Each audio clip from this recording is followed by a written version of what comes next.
Had Friesland een personeelstekwad? Hoe denkt de Tjerke oer de politiek in Friesland? En Siebrand Buma vertelt waarom de Ljouwters grutske wijzen matten op zijn stad. De Frieske Wieken, my Roelof de Vries. En vanuit de huiskamer Friesland is dit weer de Frieske Wieken. En dit binnen mijn gasten. Hij zit jarenlang in de rie van Smellingenlaan en knokte dit hier voor het pensioenvarsvieren beroepen. Piet Fortuyn, voor jou de stelling. Het liefst wil ik om mijn pensioen vastzitter van het vakbond CNV. Zeker.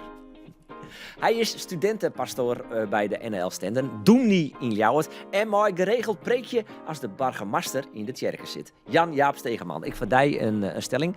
Het liefst wil ik om mijn pensioen, doemnie. Nee. Oh, oké. Sienheid, wie burgemeester.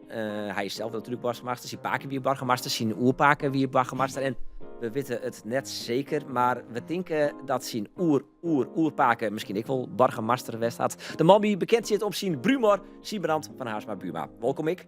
Het liefst wil ik om mijn pensioen burgemeester van Ljouwert.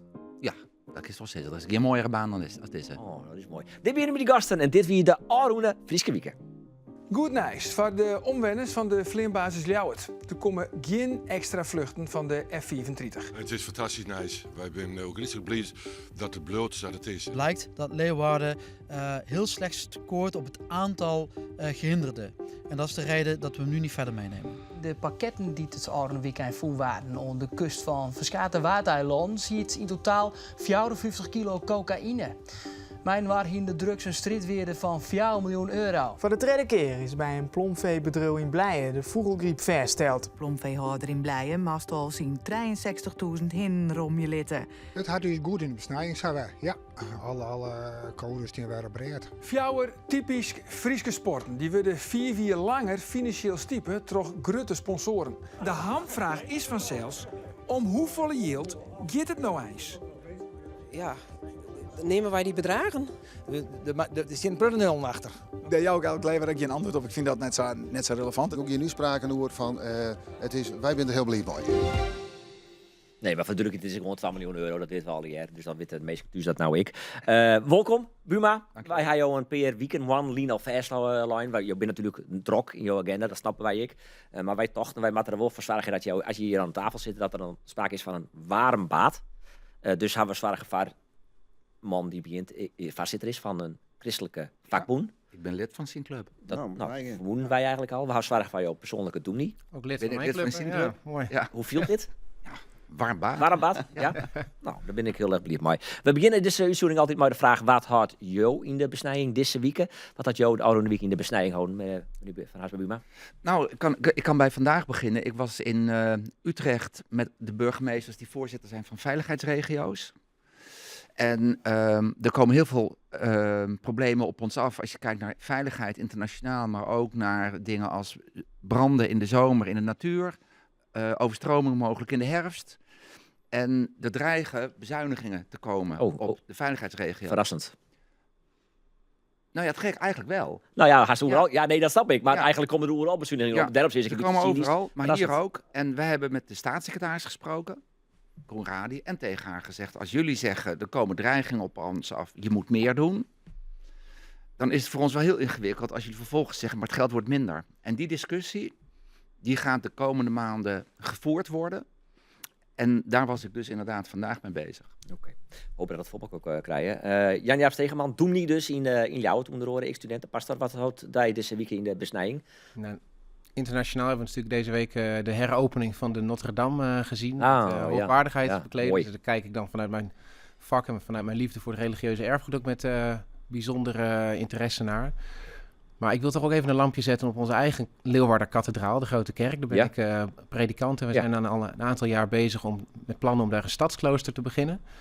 En we willen op die manier eigenlijk de kerk teruggeven als een plek van vertraging en bezinning en inspiratie aan de stad. Dus ik hoop eigenlijk dat over een aantal jaar, nou, president Trump, dat hoeft dan niet per se. Als hij kan, nou, dan zullen we hem welkom heten. Maar ik zou het heel mooi vinden als over een aantal jaar we een hele feestelijke heropening van het nieuwe concept in de Grote Kerk hier kunnen vieren. Op een net zo mooie manier als in Frankrijk. Maar wat is dan precies een stadsklooster? Dat is een klooster dat in de stad zit. Ja, hey. Ja. Nee, maar dat is een goede vraag. Dus naar kloosters, oprecht. Kloosters hebben meestal de neiging om een hele rustige plek veraf op te zoeken. Maar de Dominicanermonniken die hier in de middeleeuwen het vroegste Leeuwarden hebben bezocht, die zochten juist altijd belangrijke universiteitssteden op, zoals Parijs en Rome en Leeuwarden natuurlijk. Zo, kijk. Ja. Dat zullen burgemeester. Dus in dat rijtje staan we, denk ik. Dat jou in datzelfde richtje aanbod. Fortuyn, wat had jou deze week in de besnijding gehouden? Wat ga je nou weer van me gekregen met het CNV? Nou, goed nice. De politieboon, de ACP, die sluit zich weer om bij het CNV. Die Tolviolien haar zijn afschiet genomen van het CNV. Dat is wat Tolviolien. Haar zijn oren kar maken. En van de week hebben we de deal roem maken dat ze komen waarom naar het CNV. Okay. En dat is voor u als CNV belangrijk nice. Ja. Ik zie ze waarom, maar misschien haast een retorische vraag. Maar waarom is dat zo belangrijk dat ze er weer bij jaren? Nou, wij willen als CNV de hele arbeidsmerken dekken tot een burgemeester daar. Dus, en de politie die men Tolviolien eruit stapt. We aansluiten bij een orenfederatie. Ja, de hele simmer koffie dronken met ze en ze zeiden, nou, we willen waarom naar het nest. Ja, nou, en dat wie dan, hoe komt dat van middag of van de week? Is dat oranje koek? Nou, dat is nog geen oranje koek, maar dat is wel het tijd voor inderdaad aan het eind van de middag een borreltje. Oké. De vorige keer dat je hier ziet aan tafel, dat wie de tweede uitzending van de Frieske Wieken. We zijn nu over afleverings onderslag. Ken je nog wel de gewone stritten nou? Ja, ik ben gewoon heel anoniem. Dat gaat prima. Dat gaat prima. Oh, ja. Oké. Toen zei je wel van, ik kan nog net al te volle sissen. Want dat wie toen in die week, wie kunnen eigenlijk, dat je vooral hoe lezen wie over het pensioen van zwieren beroepen. Klopt. Daar is nou wel wat uit kamer in tussen. We binnen even verder. Wat kun je nou wel vertellen? Ik kan er alles over vertellen. Ja, er is een deal sluiten. Eigenlijk de eerste deal van dit kabinet. Ja. Ik op dit moment eigenlijk de enige deal. Waarbij er afsprutsen is van mensen die zwieren beroepen hebben, dat die jeder kan stappen met werkje. Maar heel actueel, ik kom krijg uit Den Haag en dan moet er een hele pot regelen worden. En dan zit het op het ministerie en dan zei wij kregen van de week wel maar even nijzen, maar even, nog even 34 miljoen eventjes extra bezuinigen worden en dat we nou krijgt nodig om de zaak goed in te regelen. Dus juist hoe de actualiteit dan weer werkt. Dus dan is de olie een beetje uit de machine waai. Ja, dat krijgen we die onderwijsbegrutting. Ja. Want hij moest natuurlijk, dat wie is 2 miljard en dat weer nog 1,3 miljard. En dan komt het weer op ik onderhoor op jouw bordje. Eigenlijk overal komt het aan. Of bij de NPO 50 miljoen, maar al die ministeries worden weer onslijn. En dan niet keer maar even 34 miljoen weer minder takken meer. Ja, ga je hem eigenlijk, want je had natuurlijk soort in Den Haag werk op wat platte zitten. Ga je hem een soort maken werk eigenlijk? Ik ga hem contact maken gewoon ooit? Of? We moeten elkaar wel ontmoeten. Wij moeten elkaar ontmoet hebben. Maar er was toen een andere. Gaat geen indruk maken. Nou, een andere CNV-voorzitter. Ja, daar zat Maurice Slimmer denk ik heel veel. Ik had veel contact met de voorzitters van de bonden. Maar nu gaat de tijd snel verder. Dus, contact met Pieter Herema en nou uiteraard met de fractievoorzitters. We zitten hier vanwege een nice oude over personeelstekort in Nederland. Er wie een onderzoek waarbij de 89 belangrijkste economieën in de wereld onderzoek die is. Daar zit Nederland op de arbeidsmarkt op in die top 89. Nou, wat ik denk zo, van die 89 west zit Nederland dan als het gaat om de arbeidsmarkt, hoe Nederland ervoor zit? 63. 63. Ik denk wel goed. 24. 24. Maar ik denk dat Jo het antwoord wel weet, Fortuyn. Zie je? Nee, 89. Van die 89. Ja, we zijn inderdaad flink daald. Ja. We zijn flink daald. Maar dat had net alleen te maken met krapte. Dat had bij ik oorzaken te maken. Maar we zijn wel ontdalen, dat klopt. Maar het onderzoek is eigenlijk die in opdracht van de Universiteit van Amsterdam, of die had het uitviert. En het gaat erom dat Nederland dan heel minsieve krijgt van de bedrijven en van de onderzoekers. Kun je dat duiden? Kun je dat uitlezen? Waar zit hem dat in? Ja, maar er was een groot verschil over het Nederlandse bedrijfsleven, want dat bestaat net, zeg ik altijd. Nee. Er is een groot verschil tussen de grote bedrijven, de grote multinationals en de MKB-economie. En 80% van de Nederlandse economie, dat is MKB, hè? Minder dan 250 mensen. Ja. En het is een groot verschil als je met Unilever, Shell, Booking.com praat of doe praat hier in Friesland met de MKB'ers.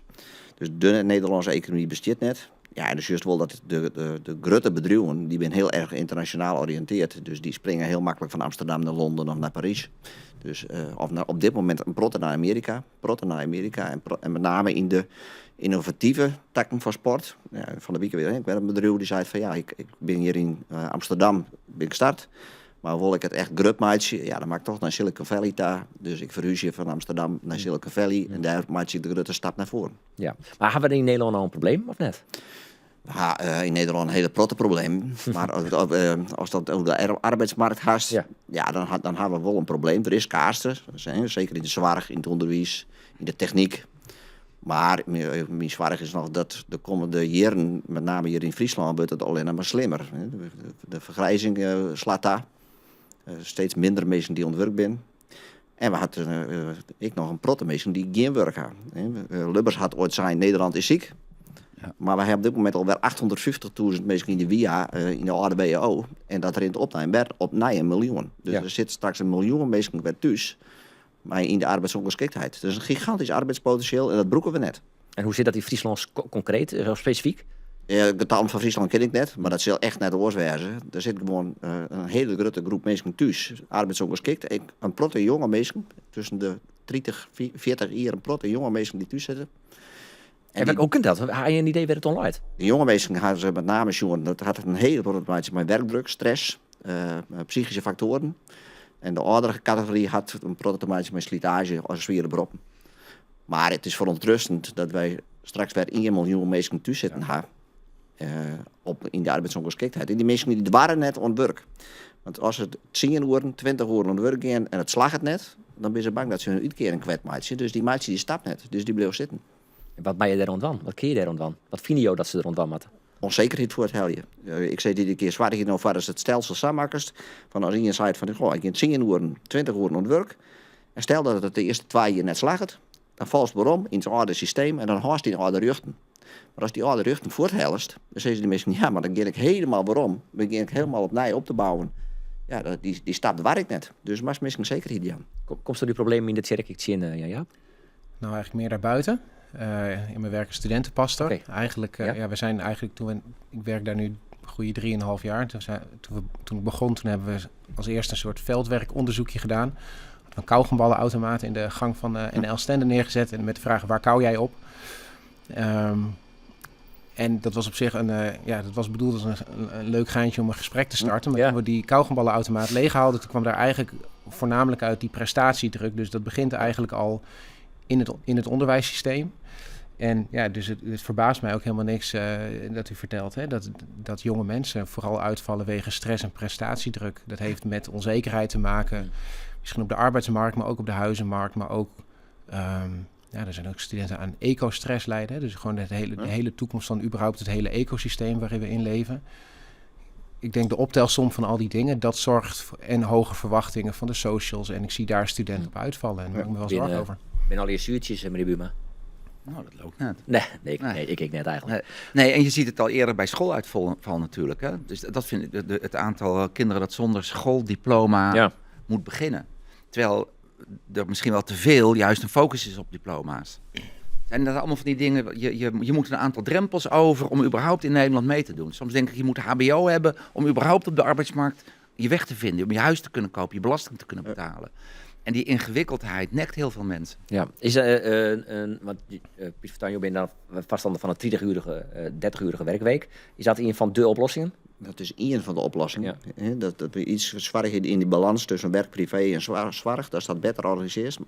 Maar wij moeten werk in Nederland volle beter organiseren. Ik zeg altijd van jongens, wij moeten geen kampioen goed Cape werk wezen. Wij moeten zwaarder dat we automatiseren, robotiseren, wat innovatief wezen, innovatieve economie. Ja. En dan is het werk ik oors organiseren. Daar lijkt de winst. Ja. Wij winnen het in Nederland net met goed Cape werk en heel het werk al in. Oké. Ik wil wel graag een beetje positief muziek afsluiten. Beetje positief? Ja, over dit onderwerp. Er gebeuren in Nederland fantastische dingen. Ja, en deze week, want je hebt het over Nederland 89ste op de lijst. Ja. Maar op CNN stond, ik kijk altijd naar de site om even nog het wereldnieuws ook te scannen. Ja. De steden in de wereld waar het plezierigst wonen is. Ja, dat is Amsterdam op 5. Oh ja. En jou het? Dat moet trouwens wezen. Ja. Maar Nederland zit gemiddeld de lijstjes der lijsten zitten wij altijd binnen de top 10. We zijn een van de gelukkigste landen van de wereld. Zij stik wel weer. Het is er tijd voor. Een bak mayonaise. Ja, elke weekend nemen we weer een bak maar nice van onze website, van onze app, mooi hem terug. Even kwart. Hij hem zelf alle drie contant yield dus. Ja, maar net genoeg om de weekend mooi terug te komen. Ik had sinds kwart. Ja? Ja. En waarom? Nou, ik zit in de bankraad en daar had Klaas Knot en ik altijd een betoog. Ja. En de laatste betoog, ik zoiets van, nou maak ik toch wel wat pinnen, want ik hier alleen maar, ik hier helemaal geen kerst meer. Nee, daarom. Nou ja. Ik had het yield voor het collectezakje van ja. Dus ja, wat een heel soort. Ik heb heel veel contant geld. Het enige contant geld wat ik thuis heb, dat is voor mijn kinderen. En dat is voor hun verjaardag, hebben ze dat gekregen. Oh ja. Dus daar mag ik niet aan zitten. Nee, want vanwege de geopolitieke ontwikkelingen adviseren banken inderdaad om meer contant op de yield op te nemen. Is dat oedreun? Nou, zeker niet, maar ik denk, er wordt nu gepraat over noodpakketten. We moeten veel alerter zijn op wat we nodig hebben. Dat zou Mark Rutte ik nog eens doen. Ja, maar dat is echt zo. Ja, dus een beetje angst zaaien, toch? Nou, juist niet, want je moet voorbereid zijn op wat er kan komen. En we zien het overal, het stroomnet is vol. Het hoeft niet eens om Oekraïne te gaan. En het kan zo uitvallen. Precies. En dan kunnen we helemaal niks meer.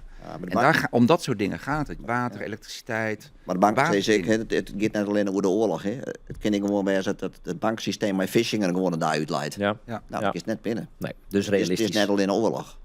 Het tal Friezen met oergewicht is de Aroen het zien die botst aan. En in totaal had meer dan de helft van de Friezen bopper 18 jaar intussen oergewicht. Van de meeste met oergewicht had hij weer 30% obesitas. Ik zie het alleen te scannen. Ik zou hier drie zeer vitale mensen op tafel, of net? Ja? Doe ons best. Doe ons best. Ik zou drie keer in de hol, maar van de in de podcast. Het is drie keer een ja? Ja. Oké, dan hoor ik mijn buik zelfs nog even niet. Maar hoe merk je het om je heen? Show je hem het probleem? Zeker. Ja, zeker. Dus, en het is... Teun van de Keuken, die heeft recent een boek geschreven, geloof ik. Hè? De mens is een plofkip. Ja. En die zegt eigenlijk van, ja, je kunt ook de schuld daarvan wel bij mensen... Dat vind ik, dat gaat straks in januari natuurlijk weer gebeuren. Dat iedereen wordt weer naar de sportschool gepusht. Ja. Ik probeer het hele jaar door wat te fietsen. Nou, dan beperk je de schade wat. Maar hij zegt eigenlijk van, het punt is dat mensen, door dat overal suiker en overal... ongezonde toestand in zit. Is 80% van wat je in de supermarkt koopt in wezen ultra bewerkt en dus ongezond voor je. Ja, dus het is zorgelijk en het erge is vooral dat je er als individu, ja, je kunt er wel wat aan doen, maar voor heel veel, ja, het is ook een systeem waar we in leven, denk ik. Juist ik, meestal mijn lege inkomens hadden meer last van mijn hege inkomens. Ja. Dus meestal mijn legere inkomens eten ik ongezonder. Ja, dat is een taak. Google had bekendmaken werd de Friesen het meest op Google hier. Eventjes schatten. Wat denk je, Buma? Wat denk je dat de Friesen het meest op welke termen? Ik kan het tot zien. De meest. Nee. Het is Jonker het waar trouwens. Die zit 4 op 1. Maar daarna, Fortuyn, had je ook nog een gokje? Elfstedentocht. Nee, ik net. Nee. Kerkdiensten. Nee. Ja, denk ik. De Christus preek van Vlinier. Nee, op 1 zit dan het EK. Op 2 Joost Klein. Het EK? Ja, het EK voetbal. Nou nog? Het hele jaar, hè? Het hele jaar terug. Het hele jaar terug. En dat is wel alles. Want in de top 10 werden Nederlanders aan het meeste op Google is. Haast vergeleken met Marie van Friesen. Maar op zij zit een typisch Fries element. Die het eerste leerpaal. Nou, haast een beetje die categorie wel. Scootjesion. Daar zie je de meeste naartoe. Dus blijkbaar leeft dat wel het meeste. Ja, dat verbaast je hem net. Nee. Oké. Toch. Ben je hem er klaar voor? De vraag uit Den Haag. U ziet het, de kerstdagen komen er weer aan. Je ziet de mooiste reclames voorbij komen op televisie. Maar we beseffen ons ook vaak dat in deze periode heel veel oudere mensen eenzaam zijn. Dat aantal eenzame mensen zal de komende jaren toenemen. Niet alleen tijdens de kerstdagen, maar natuurlijk veel langer in het jaar. En mijn vraag aan u is, hoe gaat u om met die toenemende groep ouderen die alleen in het leven staat? En gaat de Friese Minskip daar nog wat verschil maken? Nou, ik denk dat is de ongeschikte vraag. Wat denk ik aan Jaap of net? Verklaar u nader. Nee, trouwens een hartverwarmende kerstpreek van deze man. Maar, ja. Mooie kriesbeen vooral bedoeld. Of? Ja. Eenzaam moment. Nou, kijk. Maar hoe is het? Hast er in die kerken maar te krijgen? Dat bedoel ik eigenlijk wel. Eenzaam moment. Absoluut. Eigenlijk is een belangrijk ding wat de kerk gewoon in de stilte, maar wel de hele tijd aan het doen is eenzaamheidsbestrijding. Ja. Wij hebben gewoon mensen in dienst. Daar ben ik er één van. Ja. Maar ik heb nog 2 andere collega's in het oudere pastoraat in de gemeente. Ja, die doen in stilte, dat komt allemaal nooit in de krant. Maar door de week heel veel werk binnen de gemeente. Maar waar ze vooral mee bezig zijn, is ook andere mensen motiveren om bij elkaar op bezoek te gaan. Er zijn heel veel onzichtbare structuren gewoon in de wijk waar ik in woon en werk. Ben je dan een soort eenzame mensen? Merk je dat? Zijn er veel eenzame mensen? Ja, kijk, ik vind eenzaamheid, er zitten heel veel lagen in. Hè? Dus je hebt ook iets als existentiële eenzaamheid. Dus iedereen voelt zich, denk ik wel eens, oprecht eenzaam, zelfs als je allerlei mensen om je heen hebt. Dus, en die vorm van eenzaamheid is ook niet per se erg, maar als je in een sociaal isolement zit, hè, ik denk dat dat een probleem is. Hè? Dat mensen dagenlang, wekenlang niemand spreken, niemand hebben die ze opbelt, dus naar ze omkijkt en vice versa. En kijk, ik denk dat, ja, de ontkerkelijking, daar kun je allemaal van vinden wat je wil, maar ik denk dat we daar met dit soort structuren in de maatschappij, als die afbrokkelen, brokkelt er ook een belangrijk deel sociaal kapitaal af. Ik er werden het waar voor mij is dit een warm bad. Dit is een christelijke tafel natuurlijk. Ja, zeker. Ja, maar goed, dat zou toch iedereen oprecht, of je nou van de kerk bent of niet, maar daar zou je iets mee moeten. Ja. Iets omdenken. Ik zei al, meneer Buma, wij toch alles om hier een warm gevoel te gaan. De crisis komt er ik aan. Jan Jaap zal dan weer preekje. Show je daar al weer uit? Nou, deze keer ben ik er net. Wat is dit? Ja, ik had Jan Jaap zijn. Oh nee, kwam het on Jan Jaap? Ja, nee, we zijn een paar weken weg. Ja. En dus helaas ben ik niet bij Jan Jaap. Maar je kent hem online wel, volg je toch? Ja, dat kennen we wel. Ja, dat moet lukken. Dat moet lukken. Ja. Zie je dat ik dan? Ik kan nou net nee zeggen natuurlijk. Nou, we zijn bij onze dochter en die woont in Amerika. Dus de tijd gaat nog wel moeilijk maken. Ja. Maar ik kan nu geen nee meer zeggen. Ze hebben YouTube daar, hè? Precies. Kijk. Ja. De Christpreek van Vlinier, die hebben wij even mission. En wij vonden dat hij nogal politiek laden wie, Jan Jaap. De kist net ontkennen. Dan leven we even naar een fragmentje. Wat leuk. De derde lezing is uit het verkiezingsprogramma van de PVV. Bladzijde 30, punt 11. Handen af van onze tradities, Zwarte Piet, Kerstmis en Pasen. Zoals het er staat, maakt het bezoeken van de kerstnachtdienst van ons echte Nederlanders. Je juicht voor het Nederlands elftal. Je eet boerenkool met worst. Piet is zwart. En op kerstavond zit je in de kerk. Ja, wat woest je maar sissen, Jan Jaap? Nou, dat is alweer een poos geleden. Hè? Dat is de kerst van vorig jaar. Maar toen lag de overwinning van de PVV net achter ons. Dat hield me natuurlijk gewoon in mijn achterhoofd erg bezig. En nou, weet je, vooropgesteld, ik vind dat voor iedereen in de kerk moet ruimte zijn voor elke politieke voorkeur. Hè? Dus, tot zover de nuance. Ja, tot zover de nuance. Maar waar ik problemen mee heb, is als een politieke partij andersom zich te veel met de theologie bemoeit. En dat is, vind ik, wat er in dat partijprogramma gebeurt. Is dat kerst en Pasen, wat in mijn beleving christelijke feesten zijn, voor een soort nationalistische, traditionele politieke agenda gekaapt worden. En ja, dan politiek mag je van mij alles vinden, alleen dit is mijn vak. Ja. En dan mag een politieke arbelo of Visto. Nou ja, als we scheiding van kerk en staat willen, hè, dat wordt heel vaak tegen de kerk gebruikt. En er wordt gezegd, nou kerk, jullie moeten hier niet de politiek uitspreken, ook niet over de vreemdelingen kwestie. Hè, dat is iets van Den Haag. En, nou, prima, daar kun je van alles van vinden.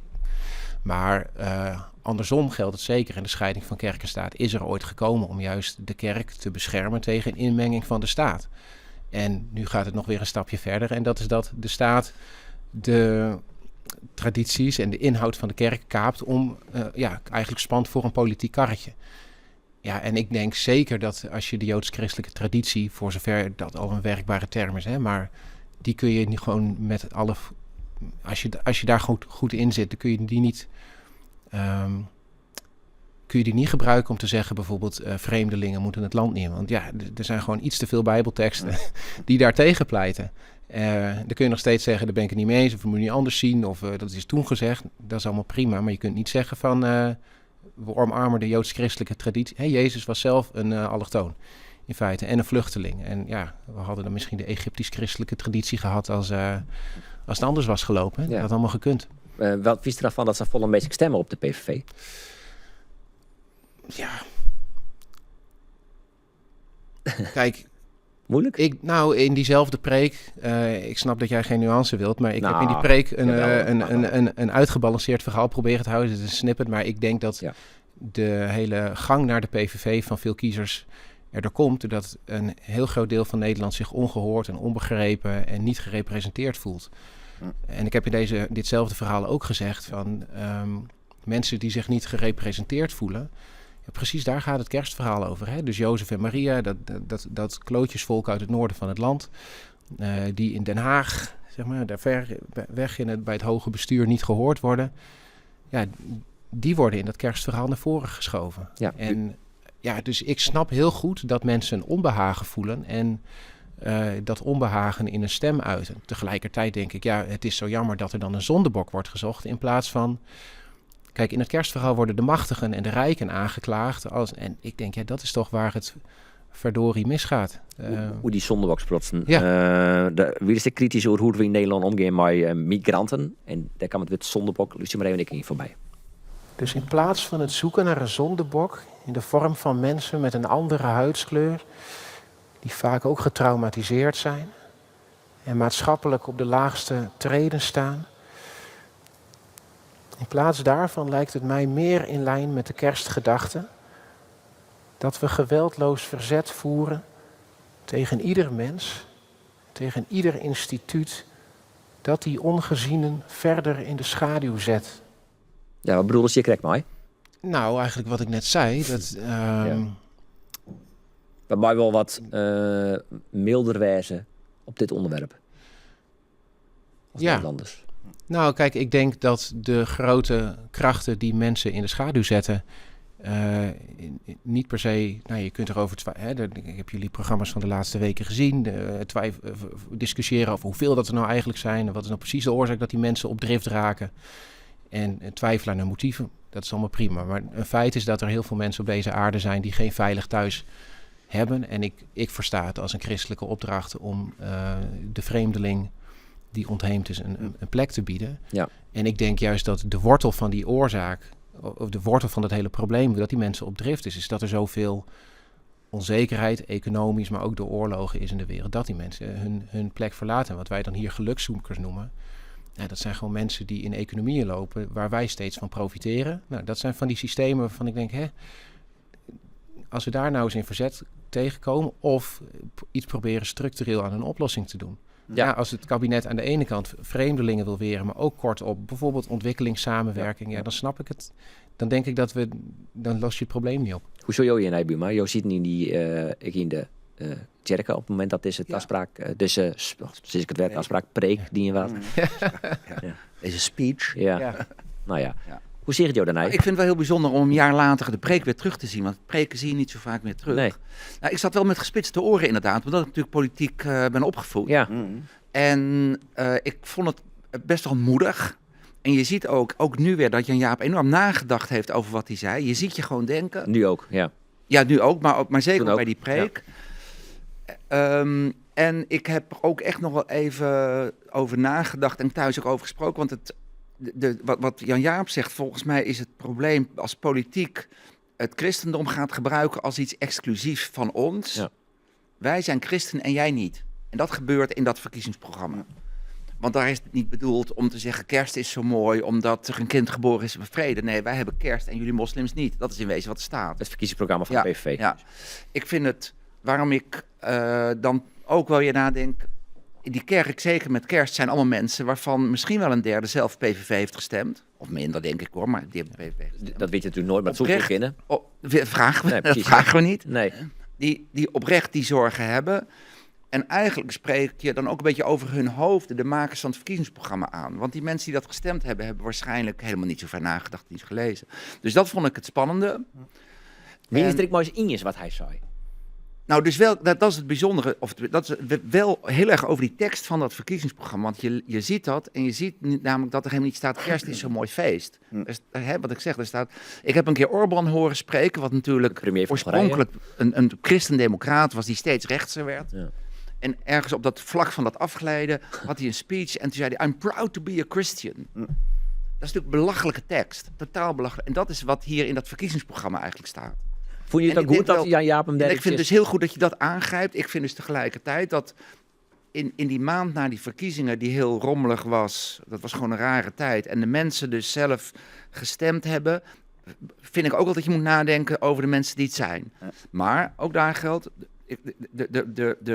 het mooie van het luisteren naar een dominee op een preekstoel is dat je het niet politiek hoeft uit te leggen. Dat je het, zoals jij daar ook met kerst zit, een boodschap meegeeft voor ons door dat hele politieke heen. Want je zegt zelf ook, die preek is veel langer dan dit zinnetje. Ja. Maar ik heb dat natuurlijk wel opgestoken. Nou, dat is een beetje zoals ik het dus zie. En ik denk wel dat het goed is dat we toch weer even deze kerstmaand beseffen dat kerst dus niet gaat over wij Europeanen hebben ze leuk Kerstmis. Het is niet eens een feest van ons Europeanen oorspronkelijk. Maar dat het is iets van ons allemaal. En naast dit van dat verkiezingsprogramma vind ik ook wel bijzonder. Ik moet het toch even kwijt, de dag na Sinterklaas begint de kersttijd met allemaal reclames over hoe we weer lekker veel gaan eten in tijden van overgewicht. Dus er is alle reden om ook even met kerst weer even te denken, waar ging het ook weer over? Ja. En dat is kerst met kerstavond. En dat is wat die preek van Jan Jaap ook was. Ga je er een soort reacties op liggen? Gemiddeld. Ja, maar dat, Nulke mensen eigenlijk? Mensen die boos waren? Nee, meer mensen. Sinds komen wel het woord moedig. En dat kunnen mensen natuurlijk op heel veel verschillende manieren zeggen. Maar goed, ook hier weer in dit verhaal. Ik bedoel, verderop in de preek krijgt de salonsocialisten ook een... Ja. Iedereen kreeg, dat is wel waar. Iedereen kreeg er van langs, hoor. Er van langs. Nou, zeg maar, ik denk dat er voor iedereen uiteindelijk was het de boodschap van het verhaal. Er zit hier voor iedereen een spiegel in. Dus, dit verhaal, dit is een luis in de pels van ons allemaal. En dat houdt ons allemaal een spiegel voor. En durf daar maar in te kijken. En ja, het is dus geen... Dus komen de Christian Werre een politiek geladen speech houden? Ik vind dat je dat moet doseren. Oh. En dat... Als makkeleer. Goed als. Nee, ik ben nog niet eens begonnen. Ik ken dit keer wel. Maar ook, ik vind het belangrijk wat meneer Buma zegt, is dat er gaat ook een hele tijd vooraf aan kerst. Dus mensen komen met kerst vieren als een heel leuk de slagroom op de taart. Ja. We zitten in de adventstijd, voor mijn besef. Ja. Dat is de komende zondag is het de derde advent. Ja. En ik vind het belangrijk, dat vind ik ook iets over onze cultuur zeggen. Dat we alleen maar kerst en Pasen, dus daar hebben ze het wel over in dat verkiezingsprogramma. Maar waarom gaat het niet over de 40 dagen tijd en over de advent? Dat zijn de tijden van bezinning. En ik heb het idee dat willen we ergens komen met z'n allen, dan moeten we die tijd van bezinning veel meer aangrijpen. En die veel meer omarmen. En dat we dan aan het eind dat bekronen met een feest. Want we hebben het licht weer gezien. Ja. Dat kan pas door de woestijn of door zo'n adventsperiode heen. En ik geloof dat we daar veel meer behoefte aan hebben. Het verkiezingsprogramma van Wilders is ook niet de verbinding, maar het is polariserend. Hè? Het is, wij hebben dit ten opzichte van het andere, hè? Wat Buma ook zegt. Jeffrey Graansma van de PV aan tafel, die vindt dit net. Nee, en ik probeer ook altijd te zoeken naar de motieven van anderen. Dat vind ik ook altijd wel belangrijk. Mm-hmm. Omdat de vraag waarom zijn mensen zo boos blijkbaar ook iets zegt over degene tegen wie ze boos zijn. Nou, de politicus die ik in dat Haagse ook was. Een heel interessante opname op tv vind ik Michael Moore, die in 2016... documentairemaker. Ja, in Amerikaans. Voorspelt dat Trump gaat winnen op een moment dat iedereen nog denkt, zo gek zijn die Amerikanen niet. En dat zegt hij in oktober en november, wint hij inderdaad. En hij zegt dan, en dat vind ik heel bijzonder, hij zegt, ja maar mensen hebben alles is van ze afgenomen. Hun baan, alles is kapot, hun huis, het is te duur. Vind je het gek dat ze de schuld geven aan Washington? Dus wat doen ze? Ze stemmen op diegene die het hart met hun roept, maar het systeem gaat om. Okay.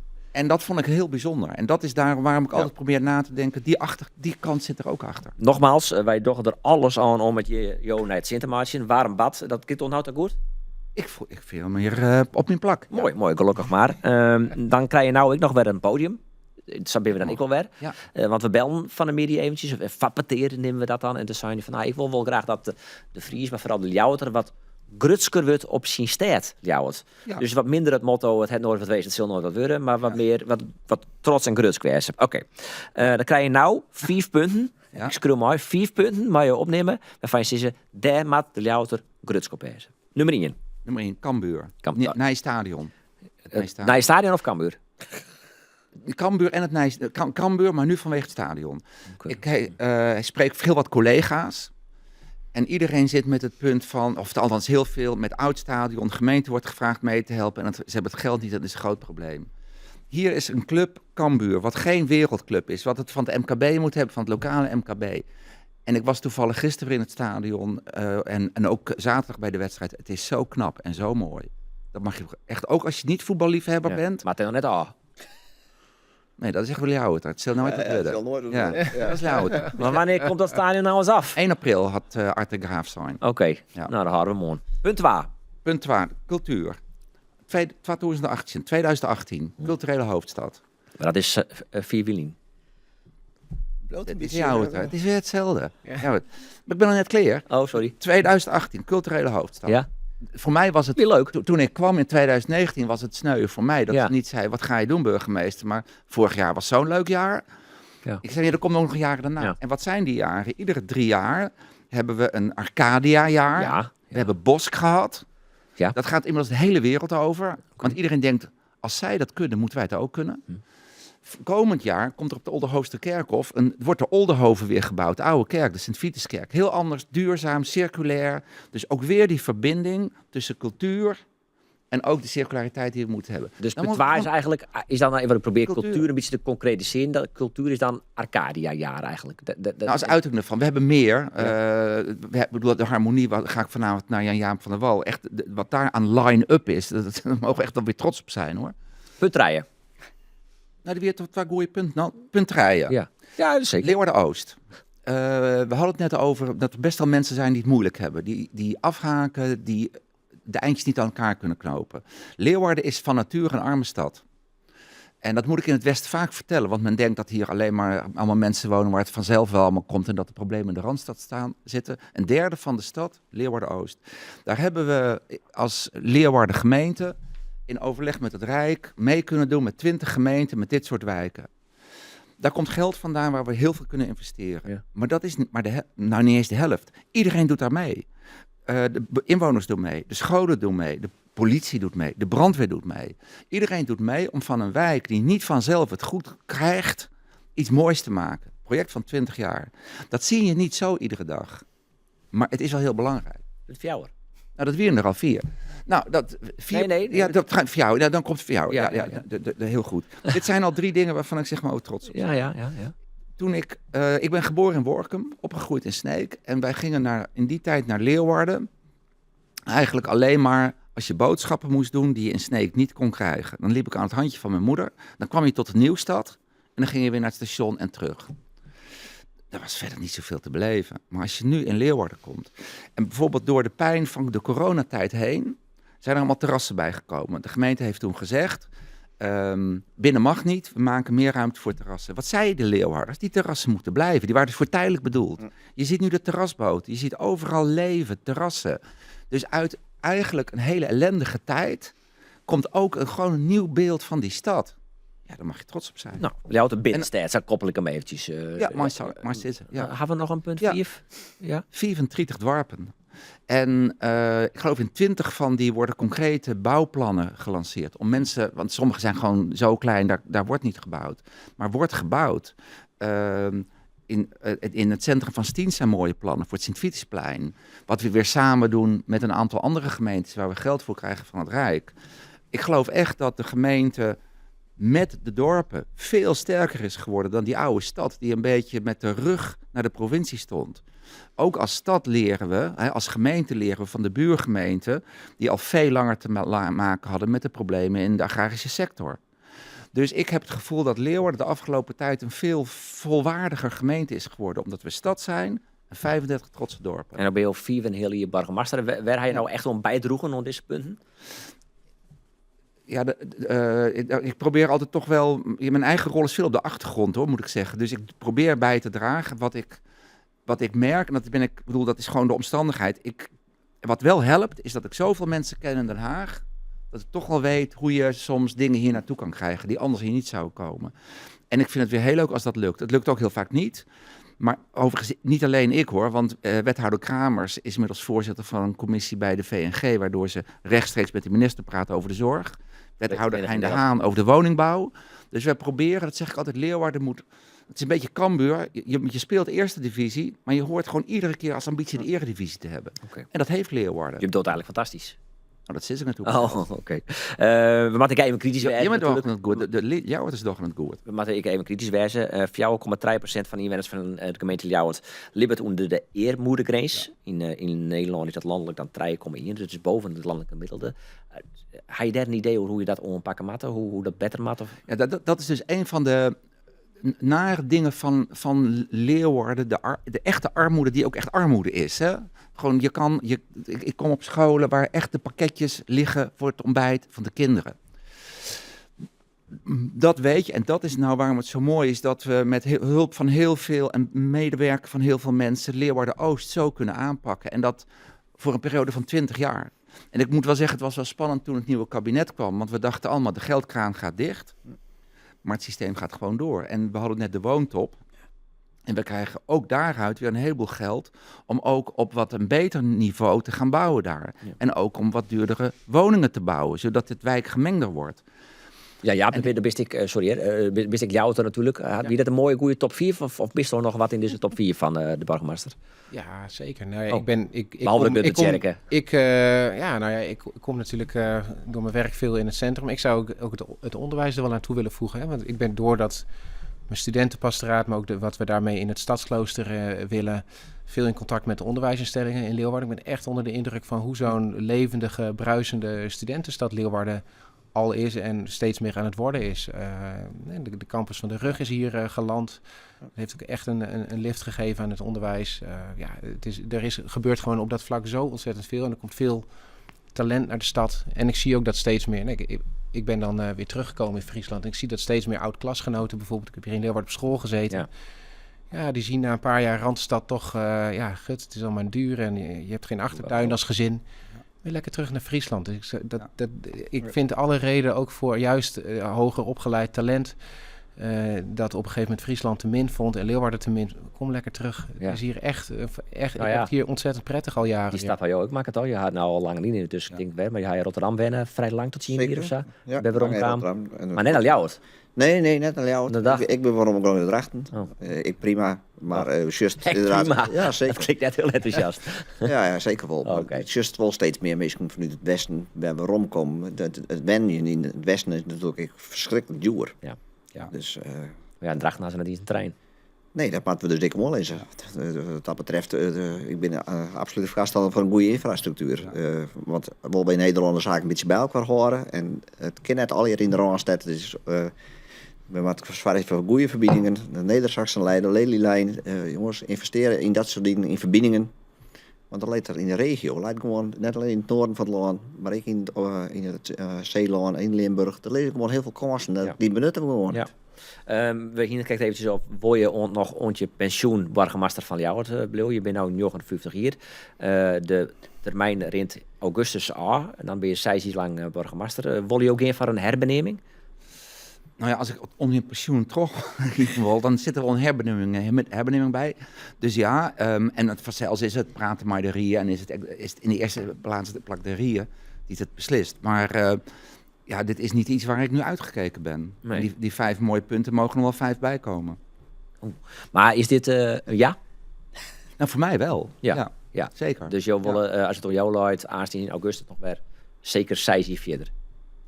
Het is zo dat je een benoeming hebt voor 6 jaar. Ja. Of dat op een gegeven moment die volle 6 jaar is, weet je niet. Mijn voorganger is na 10 jaar weggegaan. Ja. Ik vind het ook heerlijk om tot mijn pensioen te blijven.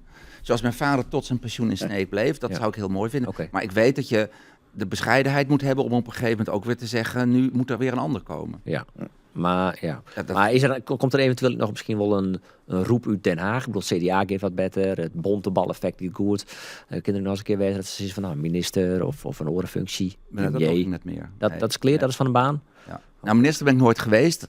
Heb ik ook nooit geweest. Nee. Zou ik ook eigenlijk niemand aanraden. Oh. Er zijn heel veel banen die leuker zijn. Maar wat voor functie in Den Haag dat ik bedoel? Nou, in ieder geval niet een politieke functie. Nee. Oké. Nou, ik ben wel hoopvol eigenlijk dat die onze pensioen bloot Jim. Ik denk dat het gebeurt. Ja? Weer eruit? Ja, en het is een heel goed idee. Nou, ik moet wel zeggen, mijn vader die kon nog met pensioen op zijn 61ste volgens mij. Ik heb het nog meegemaakt. Dus dat is wel anders in de tijd dat ik nog vakbondsbestuurder was in het noorden van het land, kwam ik protten bij Philips. Daar leerde me meestal maar 55 jaar. Maar vroeg pensioen hier. 55. Ik moet er niet aan denken hoor. Ik ook niet. Je wil het tot je zo'n 60, zou je zeggen 68? Ja, dat is het dan. 67 en nog wat. Ja. Dus, en de burgemeester mag tot 70 volgens mij. Dus de kop boven het artikel van deze podcast is... burgemeester Buma wil nog ontzien. 20ste terug als burgemeester van jou. Dat wist al hoe je nice maakt. Ja.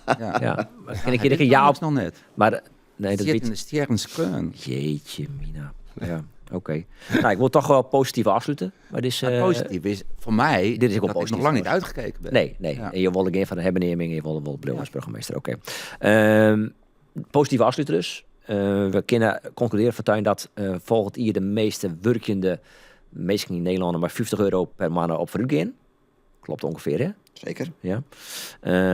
Buma, op jou en voor mij we nog van genieten, nog minimaal 6 jaar van genieten als burgemeester. Minimaal. Dat mag ik zou afsluiten. Nou ja, Jaap, daar voel ik die eens het laatste woordje aan. Een fijn stichtelijk woord om dit hier uit te gaan. Want dit is de laatste Frieske week van dit hier. Sontje januari ben we er pas weer. Ja. Nou, mooi stichtelijk woord. Ik hoef Valdi, ik weet het. Druk luid erop. Ja, poeh. Ik zou sowieso zeggen, kom allemaal samen zingen in de Grote Kerk. Ik moet net een reclame van die... Nee, maar zeker. Nou, dat doe ik wel. Want ik denk namelijk dat zingen, of je dat nou in de kerk komt doen of op een koor... Ik heb Herman Vinkers kort geleden horen zeggen van samen zingen, dat zorgt voor verbinding en het maakt het zachter tussen mensen. Als mensen hard tegenover elkaar staan, dan raken we elkaar kwijt. En in het zingen, maar er zijn natuurlijk veel meer praktijken. Samen yoga doen helpt ook hoor, of allerlei andere dingen. Maar zoek dingen op waardoor je elkaar nadert. En ja, ik was gisteravond in de Grote Kerk, daar vierde een uitgeverij zijn 150-jarig bestaan, dat eindigde met zingen. Samen, gelovig, ongelovig, alles door elkaar. Maar dat verbindt, of je er nou iets van gelooft of niet. En ik zou zeggen, kom dat vooral ook doen. Ik vind het een mooi stichtelijk woord. Je balen toch dat je net bij de Christ bij SP naast. Dan zit je dan in Amerika. Zit je dan in Amerika? Dat is jongens ik, hè? Maar dat is jongens ik onder de crisis ben. Ja, absoluut. Je ook naast nog je hebt van de Waljoen, de cabaretier, ik ben in jou het. En daar ben ik juist toevallig geweest, die zei, vond ik een hele mooie, die zei, als je problemen hebt, bouw niet hogere hekken, maar schuif grotere tafels aan. Nou, dit is mooi stichtelijk woord, toch? Dat is voor... dat kan ook wel dominee worden. Moest ik even. Hartstikke goed. Nou, dat past maar net, denk ik. Dus kan familie misschien wel heel blij bij. We weidigen dus uitzending. Het is Frieske Wieke. Namens de hele redactie, de verslijnde redactie van de Frieske Wieke wens je jou een hele goede Christ. En Sontje januari melden wij u weer. Hoi!